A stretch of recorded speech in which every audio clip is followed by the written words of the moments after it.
Assalamualaikum warahmatullahi wabarakatuh. Perkenalkan, nama saya Puji Krismonika Sari.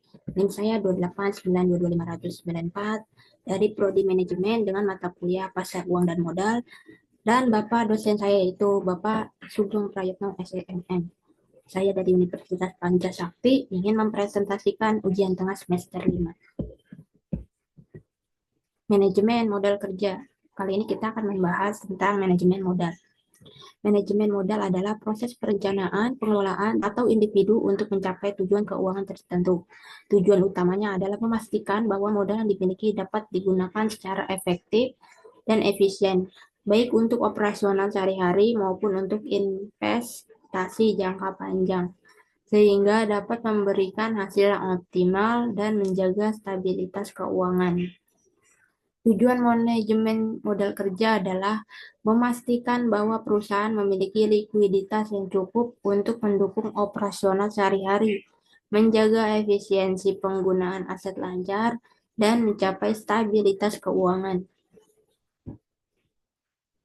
Berikut ini adalah beberapa tujuan utama dari manajemen modal kerja, yaitu ada 1, manajemen likuiditas, yaitu memastikan perusahaan memiliki kas yang cukup untuk memenuhi kebutuhan operasional dan membayar kewajiban jangka pendek seperti hutang, dagang, biaya operasional, dan gaji karyawan tanpa mengalami kesulitan likuiditas. Kedua, mendukung kelancaran operasional, mengatur komponen modal kerja seperti kas, piutang, dan persediaan agar tersedia sesuai kebutuhan sehingga operasional perusahaan dapat berjalan tanpa gangguan. Yang ketiga itu memaksimalkan efisiensi penggunaan modal. Mengoptimalkan penggunaan aset lancar sehingga tidak ada aset yang menganggur atau tidak produktif yang dapat meningkatkan return of investment atau ROI. Yang keempat, meningkatkan profitabilitas. Dengan pengelolaan modal kerja yang efisien, perusahaan dapat mengurangi biaya penyimpanan, biaya keterlambatan, dan risiko piutang tak tertagih yang berkontribusi pada peningkatan profitabilitas. Yang kelima, mengurangi risiko keuangan. Manajemen modal kerja membantu menghindari risiko kekurangan kas atau likuiditas yang dapat menyebabkan kebangkrutan atau kerugian besar, sekaligus mengelola risiko piutang dan persediaan yang terlalu besar. Next, sini ada konsep dan sasaran manajemen modal kerja. Itu 1, konsepnya kuantitatif. Dalam konsep kuantitatif modal kerja adalah sejumlah dana yang tertanam dalam aktiva lancar yang berupa kas, piutang, dan persediaan. Dana yang tertanam dalam aktiva lancar akan mengalami perputaran dalam waktu yang pendek. Yang kedua itu konsep kualitatif. Konsep ini berdasarkan sebagian dari aktiva yang dapat digunakan untuk membiayai operasional perusahaan tanpa mengganggu likuiditasnya, yaitu yang merupakan kelebihan aktiva lancar di atas utang lancarnya. Yang ketiga, konsep fungsional. Konsep ini berdasarkan fungsi dari dana dalam menghasilkan pendapatan atau income. Setiap dana yang digunakan dalam perusahaan yang dimaksudkan untuk menghasilkan pendapatan. Dari definisi yang telah dikemukakan tersebut, dapat disimpulkan bahwa pengertian modal kerja adalah sejumlah dana yang tertanam atau didefinisikan dalam bentuk aktiva lancar atau harta jangka pendek seperti kas, surat-surat berharga, piutang, dan persediaan barang yang selalu berputar dengan maksud untuk menghasilkan pendapatan. Next, ini ada sasaran yang dicapai manajemen modal kerja. Yaitu ada A, memaksimalkan nilai perusahaan dengan mengelola aktiva lancar, sehingga tingkat pengembalian investasi marginal adalah sama untuk lebih besar dari biaya modal yang digunakan untuk membiayai aktiva-aktiva tersebut. Yang B, meminimalkan dalam jangka panjang biaya modal yang digunakan untuk membiayai aktiva lancar. Yang C, mengawasi arus dana dalam aktiva lancar dan ketersediaan dana dari sumber utang, sehingga perusahaan selalu dapat memenuhi kewajiban keuangannya ketika jatuh tempo.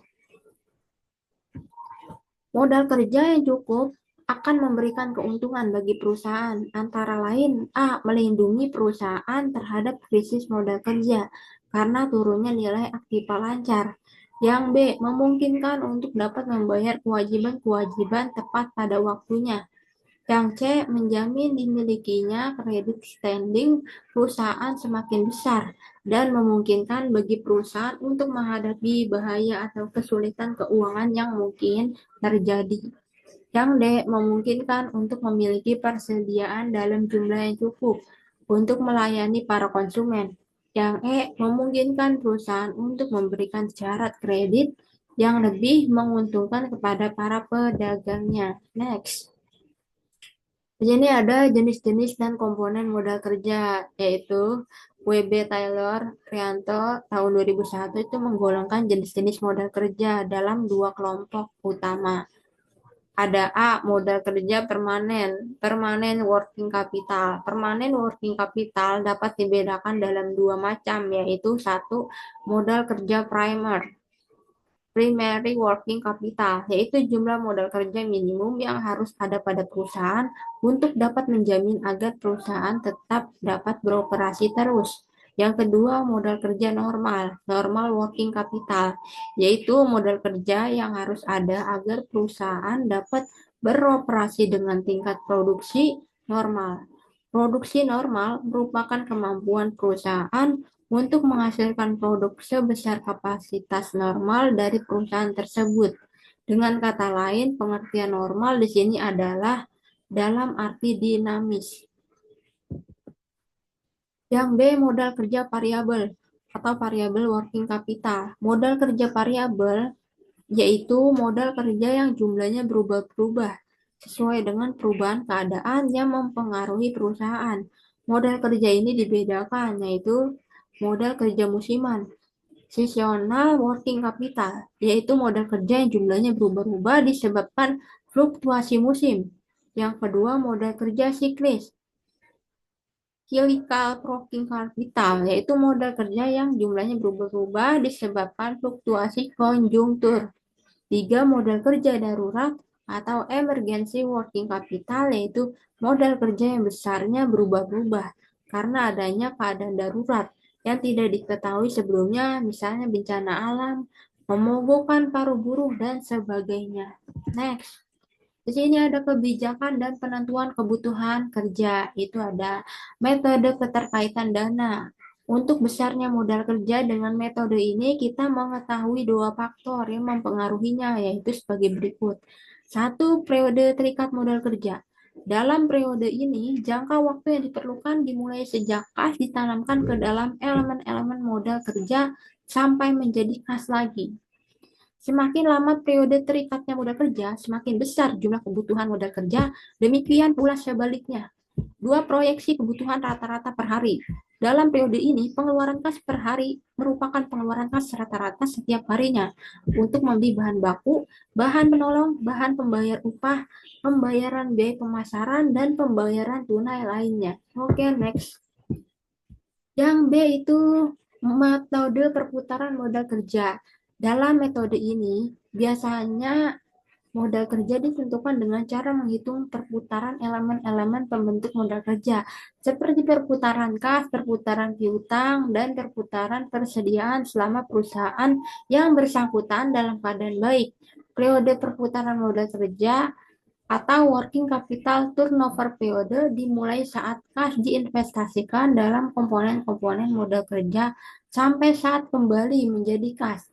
Semakin pendek periode tersebut, semakin cepat perputarannya, atau semakin tinggi tingkat perputarannya, atau turnover rate-nya. Sumber modal kerja dan sumber-sumber pembiayai modal kerja. Pada umumnya, sumber modal kerja suatu perusahaan berasal sebagai berikut, yaitu ada A. Hasil operasi perusahaan adalah jumlah net income yang tampak dalam laporan perhitungan rugi laba ditambah dengan depresiasi dan amortisasi. Jumlah ini menunjukkan modal kerja yang berasal dari hasil perusahaan. B. Keuntungan dari penjualan surat-surat berharga atau inventaris jangka pendek Penjualan surat berharga ini menyebabkan terjadinya perubahan dalam unsur modal kerja, yaitu dari bentuk berharga berubah menjadi uang kas. Keuntungan yang diperoleh dari penjualan surat berharga merupakan sumber untuk bertambahnya modal kerja. Sebaliknya, apabila dalam penjualan tersebut terjadi kerugian, modal kerja pun akan semakin berkurang. C. Penjualan aktiva tidak lancar. Perubahan dari aktiva ini akan menjadi kas atau piutang yang menyebabkan bertambahnya modal kerja sebesar dari hasil penjualan tersebut. D. Penjualan saham atau obligasi. Sumber-sumber modal kerja akan bertambah apabila 1.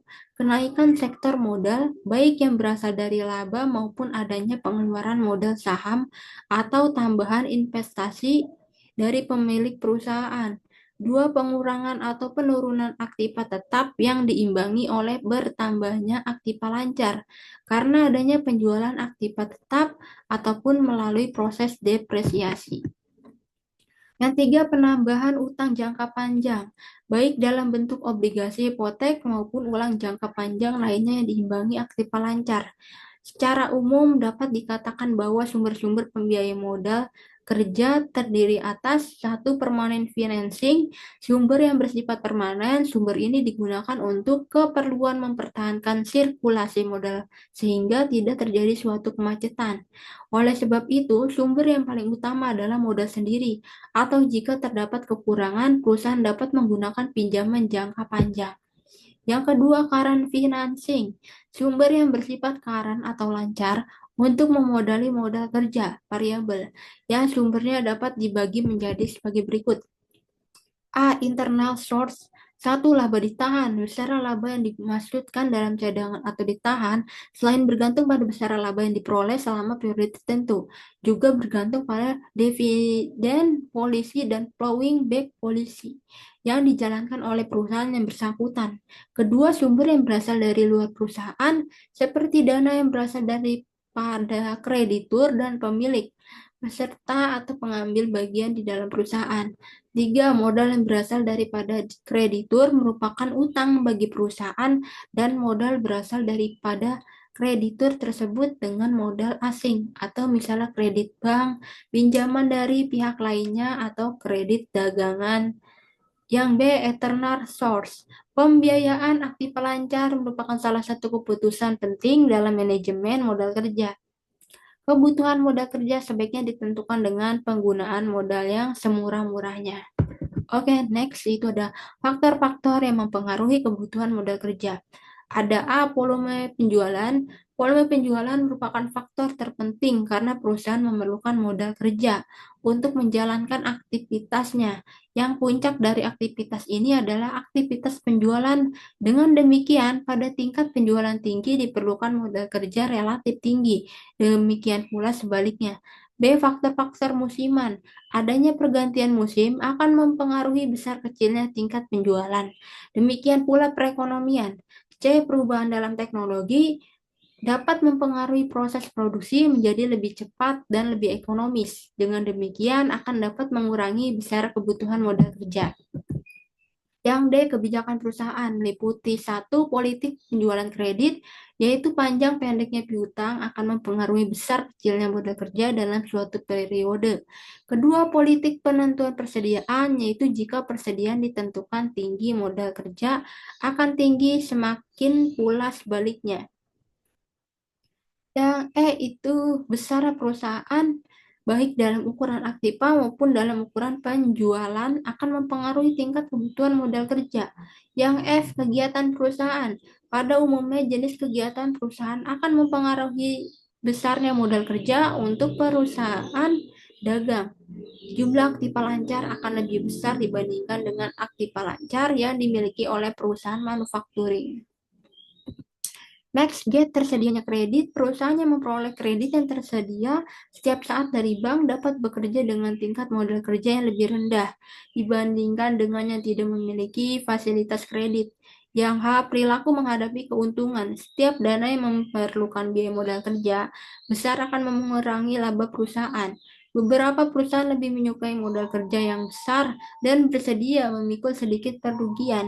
Perusahaan lainnya memilih bekerja dengan modal kerja minimum untuk memperoleh laba yang sebesar-besarnya.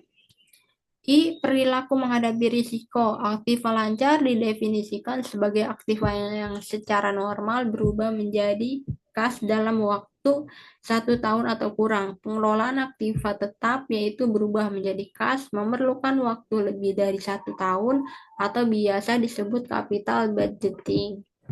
Next, di sini ada struktur waktu pendanaan. Satu, kebijakan konservatif. Kebijakan pendanaan konservatif merupakan pemenuhan modal kerja yang lebih banyak menggunakan sumber dana jangka panjang dibandingkan dengan sumber dana jangka pendek.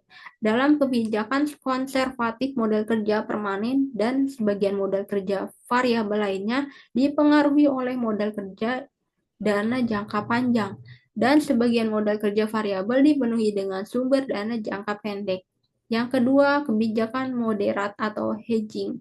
Perusahaan membiayai aktiva dengan dana yang jangka waktunya kurang lebih sama dengan perputaran aktiva tersebut, yaitu aktiva yang bersifat permanen dan modal kerja permanen akan didanai dengan sumber dana jangka panjang, dan aktiva yang bersifat variabel atau modal kerja variabel yang didanai dengan sumber dana jangka pendek atau matching principle. Yang ketiga itu kebijakan agresif. Sebagian kebutuhan dana jangka panjang dipenuhi dengan sumber dana jangka pendek. Pada pendekatan ini, perusahaan berani menanggung risiko yang cukup besar. A. Menggunakan pinjaman jangka pendek untuk membiayai sebagian kebutuhan jangka panjang. Pada pendanaan ini, perusahaan berani mengambil risiko. Strategi ini berarti menandai sebagian kebutuhan jangka panjang dengan pendanaan jangka pendek. B. Jumlah aktiva lancar. Jika perusahaan lebih menetapkan kebijakan tentang piutang dan persediaan, jumlah aktiva lancar selain dipengaruhi oleh tingkat operasi perusahaan juga dipengaruhi oleh besar kecilnya perusahaan yang menyediakan kas. Semakin besar aktiva liquid atau kas yang disediakan, semakin besar aktiva liquid yang dimiliki.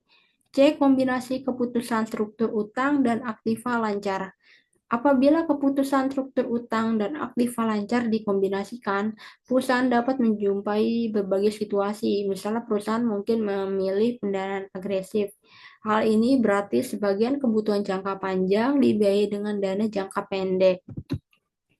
Next, itu ada menaksir jumlah modal kerja. Satu, metode keberhasilan dana pada modal kerja itu ada untuk mendanai kebutuhan terhadap modal kerja mungkin saja telah disediakan atau sebagian oleh pihak lain dalam bentuk pendanaan spontan. Next, dana yang diperlukan untuk membiayai piutang seharusnya tidak memasukkan unsur laba. Kedua, metode arus kas. Metode ini pada dasarnya sama dengan penyusunan anggaran kas. Perbedaannya adalah arus kas yang dipertimbangkan hanya arus kas yang menyangkut pengeluaran atau penerimaan dari operasi sehari-hari. Tiga, metode perputaran modal kerja. Itu ada metode perputaran modal kerja misalnya pada perusahaan Geger Gumilang pada tahun 2011 memiliki nilai penjualan sebesar 2 juta. Jumlah aktiva lancar pada akhir tahun 2011 adalah sebagai berikut. Kasnya 50 juta, piutang 100 juta, persediaan 150 juta, dan jumlah aktiva lancarnya 500 juta. Pada umumnya, bank-bank umum akan menilai atau menghitung kebutuhan modal kerja atas sebuah pengajuan pinjaman yang diajukan oleh sebuah 17 perusahaan dan memberikan pinjaman kredit maksimal 70% dari kebutuhan aktiva lancar perusahaan tersebut.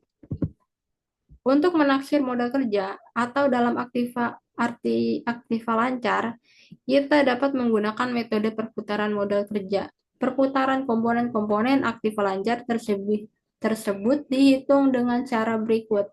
Kas penjualannya 2 juta, tadi dibagi 50 sama dengan 40.